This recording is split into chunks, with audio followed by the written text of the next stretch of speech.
Hi అండి అందరికీ. ఉగాది పండుగ ముందు రోజనమాట. ఇంకా పిల్లలనైతే స్కూల్లో వదిలేసి మార్నింగ్ వాళ్ళకి స్కూల్‌కి సెంటర్ పడిందనమాట. ఒకరోజు మార్నింగ్, ఒకరోజు మధ్యాహ్నం పైన ఉంటుంది స్కూలు. ఇంకా మార్నింగ్‌లోనే ఇంకా అనవసరమైనవి ఏమి తీయననమాట. అవసరమైనవి మాత్రమే తీస్తాను. ఇలా సూపర్ మార్కెట్‌కి ఏదైనా ఎళ్ళినప్పుడు అనవసరమైనవంతా తీసుకొచ్చేస్తూ ఉండేవాళ్ళం కదా! కానీ ఇప్పుడు అవసరమైనవి మాత్రమే తీసుకుంటాననమాట. ఎందుకంటే లైఫ్ లెసన్ నేర్పిస్తుంది. డబ్బు విలువ తెలుస్తుందనమాట. మన దగ్గర రూ. 10 లేకపోతే ఎవ్వరు ఇవ్వరు. ఎవరిని అడగాలని మనకు అనిపించదు కాబట్టి, మనకు మనం సేవ్ చేసుకుంటేనే మనీ అనేది చాలా ముఖ్యమనమాట. అత్యంత అవసరమైనప్పుడు చాలా బాగా అర్థమవుతుంది ఈ డబ్బు గురించి. ఇప్పుడు ఈ ప్రపంచంలో నడిపిస్తుండేది డబ్బు మాత్రమే. దాని తర్వాతనే ఏదైనా. డబ్బు ఉంటేనే మర్యాద గాని, విలువలు గాని, ప్రేమ గాని, అభిమానం గాని అన్నీ డబ్బులోనే కూడి ఉంటుందనమాట కొంతమందికి. ఇంకా మన బంధువులు, మన రిలేషన్స్ ఇలా అనుకుంటాం కదా! వాళ్ళల్లో గానీ డబ్బులుంటేనే మర్యాద ఉంటుంది. మన రక్త సంబంధీకులు తప్ప మిగిలిన అందరూ డబ్బుంటేనే విలువిస్తారనమాట. మిగిలిన అంతా ప్రపంచమంతా ఇదే జరుగుతుంది. నా 13 ఏండ్ల పెళ్ళైన అనుభవంతో చాలా వరకు నేర్చుకున్నాను. నాకెవ్వరు నేర్పించిందేం లేదు. అయ్యేంత వరకు నాకసలు జీరో నాలెడ్జ్ అనమాట పెళ్ళికి. అసలు నాకు 19 ఇయర్స్‌లోనే కదా మ్యారేజ్ అయింది. అప్పటికి జీరో నాలెడ్జ్ అనమాట. మనుషులు ఎట్లుంటారని కూడా తెలీదు. ఆడడం, కాలేజీకి పోవడం, స్కూలుకి పోవడం అంటే ఇంటర్ వరకేననమాట చదివింది. ఆ ఇంటర్‌లో అసలు ఆ ఏజ్‌లో గానీ ఆడుకోవడం మాత్రమే తెలుసనమాట. కనీసం ఇప్పుడు ఈ పిల్లలున్న యాక్టివేట్‌లో గానీ, వీళ్ళు రెడీ అయినంత గానీ రెడీ అయ్యలేదు. నలుగురు అన్నలన్నని చెప్పాను కదా! అడుగడుగున, అణువణువున అన్నలు మాత్రమే ఉంటారనమాట మాకు.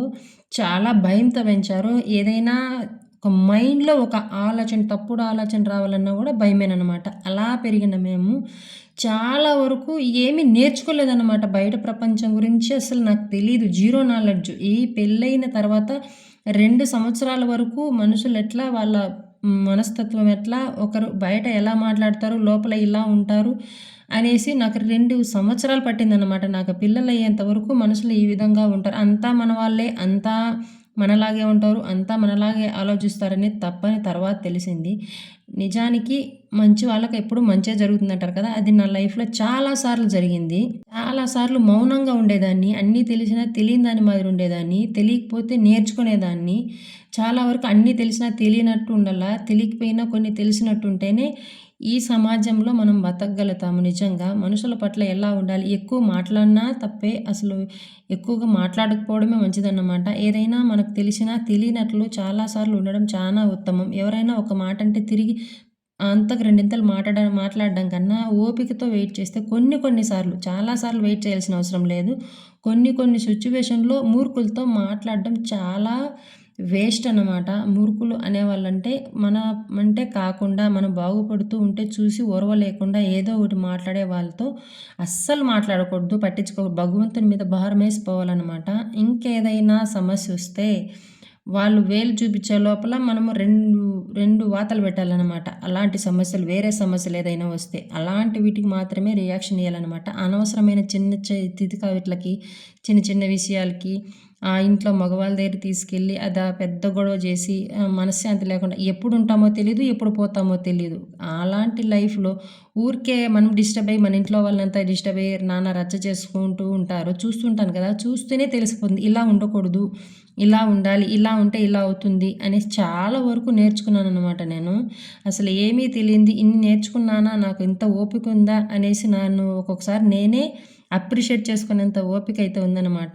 కానీ ఎటువంటి విషయాల్లో ఓపికగా ఉండాలో అటువంటి వాటిని మాత్రమే ఆడవాళ్ళు ఓపికగా ఉండాలి. మిగిలిన కొన్ని విషయాల్లో చాలా మన చూపులే కత్తులవ్వాలనమాట. అలాంటి విషయాల్లో మాత్రం అలా ఉండాలి. చాలా వరకు గొడవలకు దూరంగా ఉండడమే మంచిది. మనం మనశ్శాంతిగా ఉంటాము. అవతల వాళ్ళు మన మనశ్శాంతిని పోగొట్టడానికే చూస్తారు. అలాంటి వాళ్ళతో కొంచెం దూరంగా ఉండడమే చాలా మంచిది. నేను చాలా వరకు ఇల్లు, పిల్లలు ఇలాంటి పనులు వర్క్ ఎక్కువగా మైండ్‌కి పెట్టుకుంటూ ఉంటాననమాట. ఓపిక లేకపోతే అసలు ఈ పొయ్యిలో ఇంత ఎండలో చేయాల్సిన అవసరం గ్యాస్ పెట్టుకొని నేను పొయ్యి మీద చేస్తున్నాను. అంటే నా మైండ్‌కి నేను పని చెప్పుకోవాలి. అనవసరమైన విషయాల గురించి చర్చించడం గానీ, వాటి గురించి ఇంకొక 10 ఇంతలు కలిసి చెప్పుకోవడం గానీ, ఇలాంటివంతా చూస్తూ ఉంటాను గదా! వస్తూ ఉంటాయి. నేను వాటికి చాలా దూరంగా ఉంటాను గాబట్టి, ఇంత మనశ్శాంతిగా పిల్లలతో ఇలా వాళ్ళు నాతో హ్యాపీగా ఉండడానికి, నేను వాళ్ళతో హ్యాపీగా ఉండడానికి చాలా రిలాక్స్‌గా ఉండడానికి ఇవేననమాట కారణం. ఎదుటి వాళ్ళ విషయాల్లో చాలా తక్కువ జోక్యం జేసుకుంటాను. అనవసరమైన విషయాల్లో జోక్యం చేసుకొని దాన్ని ఇంటి వరకు తెచ్చి వాళ్ళు అలా పెద్దగా చేసి ఎన్నో గొడవలు అవుతూ ఉంటాయన్నమాట. ఇలా విలేజ్ లైఫ్‌లో అసలు చాలా వరకు జరుగుతూ ఉంటాయి. వాటన్నిటికి దూరంగా ఉండి ఇలా మన పని మనం చేసుకోవడం చాలా మంచిది.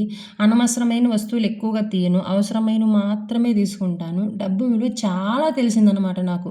ఈ 13 సంవత్సరాల్లో అసలు నాకు డబ్బు ఎంత పనిచేస్తుంది, ఎంత మర్యాద అనేది చాలా తెలిసింది. కానీ డబ్బుకు విలువ ఇచ్చే మనుషులకి చాలా దూరంగా ఉంటాను నేను. మనం వేసుకునే కట్టిండే చీరలో గానీ, మనం వేసుకున్న నగల్లో గానీ, ఇలాంటి విషయాల్లో చూసే వాళ్ళకి చాలా దూరంగా ఉంటాననమాట. వాళ్ళు పిలిచినా నేను వెళ్ళను. ఒకసారి నేను మనుషుల్ని చూస్తే కొంచెం ఎస్టిమేట్ చేయగలననమాట. ఎవరు మనల్ని చూసేవాళ్ళు, ఎవరు మన నగల్ని, చీరల్ని చూసేవాళ్ళనేసి. నేను ఎప్పుడైతే మనల్నిగా చూస్తారో, మన మాటని, మన మంచితనాన్ని మాత్రమే చూస్తారో వాళ్ళతోనే ఎక్కువగా ఉంటాననమాట. చాలా తక్కువ మంది ఫ్రెండ్స్ నాకి. చాలా అంటే చాలా తక్కువ మంది ఫ్రెండ్స్ నాకి. దాంట్లో ఎటువంటి వ్యక్తులతో స్నేహం చేస్తే మనం బాగుపడతామో వాళ్ళతో మాత్రమే మాట్లాడాలనమాట. అనవసరమైన విషయాలంతా చెప్పే వాళ్ళతో కొంచెం దూరంగా ఉంటే మంచిది. లైఫ్ ఇబ్బంది పడకుండా ఉంటుంది. పిల్లలు, భర్త లక్షణంగా 3 పువ్వులు 6 కాయలుగా లైఫ్ సాగిపోతుందనమాట. అనవసరమైన చర్చలకు వెళ్ళి, ఈదిలో జగడాన్ని ఇంటికి తెచ్చి వాళ్ళిట్లా తెచ్చుకున్నారు, వీళ్ళిట్లా తెచ్చుకున్నారు, వీళ్ళిట్లా బాగుపడ్డారని కుళ్ళి, అలాంటి విషయాలు కుళ్ళకుండా ఉంటేనే చాలా వరకు బావుంటామనమాట. ఈరోజు మనం ఎదుటి వాళ్ళకి ఏది మంచి జరగాలని కోరుకుంటామో అదే వస్తుంది. ఎదుటి వాళ్ళకి ఏ చెడు కోరుకుంటామో అదే చెడు మనకు జరుగుతుంది. ఎప్పుడు ఒకళ్ళ మీద పడి ఏడుస్తూనే ఉంటారనమాట కొంతమంది. అలాంటి వాళ్ళతో చాలా దూరంగా ఉంటే మంచిదని తెలుసుకున్నాను. ఈ 13 ఏళ్లలో మనిషి ఎంతవరకు మాట్లాడాలి, మనుషులు ఎంతవరకు మనకు హెల్ప్ చేసేవాళ్ళు, వీళ్ళు హాని చేసేవాళ్ళు బయట ముఖంలో ఒక విధంగా కనిపిస్తూ ఉంటారు. ఇన్నర్‌లో లోపల మనసులో మనం చెడిపోవాలని కోరుకునేవాళ్ళు. ఇలాంటివంతా చాలా వరకు తెలుసుకున్నాను. వాటితో తెలిసినా అదే మనిషితో మాట్లాడే పరిస్థితి వస్తుందనమాట. అప్పటికి మనం డైరెక్ట్‌గా అనకూడదు. ఇండైరెక్ట్‌గా ఇటువంటి వాళ్ళతో కొంచెం దూరంగా ఉండాలి. మనం ఉన్నప్పుడు పొగుడుతారు. మనం వెనకాల వెళ్ళినప్పుడు తిట్టుకునే వాళ్ళ గురించి తెలిసినా తెలియనట్టు ఉండాలనమాట. కరెక్ట్‌గా మాట్లాడతాం గదా! అది మన వాళ్ళతో మాత్రమే మాట్లాడాలి. అందుకే చాలా తక్కువ మందితో నేను నాకు బెస్ట్ ఫ్రెండ్స్ అంటూ ఒకరు ఇద్దరు తప్ప ఎక్కువ మంది ఉండరనమాట. నా కాలేజీలో గానీ, స్కూల్లో గానీ అప్పటినుంచి నేనింతే. అసలు బెస్ట్ ఫ్రెండ్స్ అంటే ఇద్దరే ఉన్నారు. ఇప్పటికీ ఆ ఇద్దరు కంటిన్యూగా ఉన్నారు. ఆ ఇద్దరు అమ్మాయిలతో మాత్రమే బెస్ట్ ఫ్రెండ్స్ అంటే వాళ్ళు ఓపెన్‌గా ఉంటారనమాట. కుళ్ళు, కుతంత్రం ఇవేమి ఉండవు. ఏదన్నా ఉంటే చెడ్డని చెడ్డనే చెప్తారు. మంచిని మంచనే చెప్తారు. అలాంటి వాళ్ళే స్నేహితులంటే. కొంతమంది మనం చెడిపోవాలని చూసేవాళ్ళు చెడుని మంచని చెప్తారు. మంచిని చెడని చెప్తారు. అలాంటి వాళ్ళతో చాలా దూరంగా ఉండాలి. మనకి ఏది అవసరమైతే దాన్ని మాత్రమే తీసుకోవాలనమాట. ఇంకా అనవసరమైన విషయాలంతా ఎత్తుకొచ్చి చర్చించకూడదు. ఇది నేర్చుకున్నాను.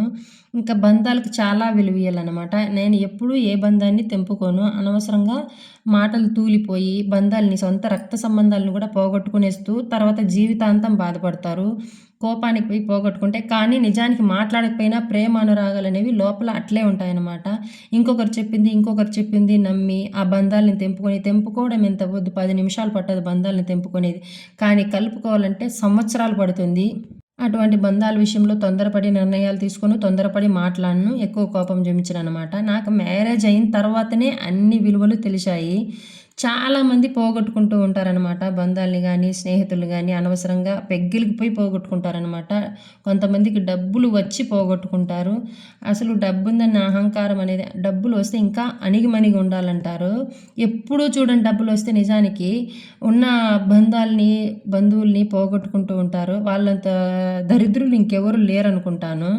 నిజానికి ఎంత డబ్బులున్నా మనం మాట్లాడే మాట గానీ, మనం చూపించే ప్రేమ గానీ ఎక్కడ తగ్గకూడదు. దాన్ని అలా మెయింటైన్ చేస్తూ ఉంటేనే మన జన్మకు ఒక అర్థం ఉంటుంది. ఎక్కువ ఆడంబరాలకు వెళ్తే అన్నీ పోగొట్టుకుంటాము.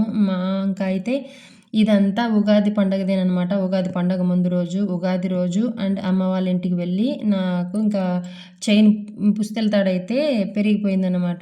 అక్కడైతే మా వదిన వాళ్ళు, అక్క వాళ్ళు అందరూ ఇలా కలిసి వేసుకుంటాను నేను ఏదైనా సరే. నేను ఒక్కతినే చేసుకోను. ఏదైనా అందరితో కలిపి చేసుకోవాలంటే ఇలాంటివంతా మంచి మనసుతో ఉండే వాళ్ళతో మాత్రమే చేసుకోవాలన్నమాట. ఎవరితో పడితే వాళ్ళకి ఇది చూపించకూడదు. బొట్టు దారం అంటే దిష్టి తగులుతుందంటారు నిజానికి. ఇన్ని పూసలున్నాయా? ఇన్నున్నాయా? కొంతమంది ఆడంబరంగా వేసుకునే వాళ్ళుంటారు. కొంతమంది చెడు దృష్టితో చూసేవాళ్ళుంటారు. ఈ తాళిబొట్టు విషయంలో మాత్రము మనకెలా దిష్టి తగులుతుందో అలాగే తగులుతుందన్నారు. అందుకు మన వాళ్ళతో మన రక్త సంబంధికులతోనే నేను కూర్చుకుంటాననమాట. లేదా నేను ఒక్కతినే కూర్చుకుంటాను నా ఇంట్లో. ఇంకెవ్వరి దగ్గరికి వెళ్ళను. ఎటు పోతే ఏ సమస్య వస్తుందో తెలీదు కాబట్టి, మన సమస్యకు మనమే పరిష్కారం చూసుకుంటాం కాబట్టి, ఇవన్నీ గూడా చూసుకుంటూ ఉండాలనమాట. నేను ఎక్కువగా పూజలు చేస్తూ ఉంటాను. ఏదైనా నాకు మనసు నిమ్మలంగా లేకపోతే పూజలు ఎక్కువ చేస్తూ ఉంటాననమాట. దేవుడిని ఎక్కువ నమ్ముతాను నేను. ఇంకా అమ్మ వాళ్ళ ఊరైతే కుప్పము, మాది పలమనేరు కదా! ఇంకా టకామని వెళ్ళి టకామని రావడానికైతే అవ్వదు. అనుకోకుండా ఇంకా అమ్మకి కొంచెం ఫీలింగ్‌లో ఎక్కువ టెన్షన్ తీసుకొనేసిందనేసరికి హఠాత్తుగా వెళ్ళాల్సొచ్చింది. పండగకి గానీ వెళ్ళలేదనమాట. ఉగాది పండగకి రమ్మంటే గానీ ఒక్క డేసే హాలిడేస్ అనేసి ఆ రోజు వెళ్ళలేదు. ఇంకా సాటర్‌డే అయితే వెళ్ళి సండే ఉండి మండే వచ్చేసాననమాట. ఇలా అన్ని బంధాలు ఉంటేనే మనశ్శాంతిగా ఉంటాను నేను. ఏ బంధాన్ని నేను తెంచుకోను. ఇంకా ఊరికైతే బయలుదేరి వచ్చేసాము. తర్వాత రోజు ఇంకా 3 రోజులు ఉన్న పండగంతా ఇంకా ఇంట్లో పని నెక్స్ట్ వీడియోలో ఉంటుందనమాట. ఈ నా లైఫ్ లెసన్ ఎవరికన్నా ఉపయోగపడుతుందని షేర్ చేసుకున్నాను.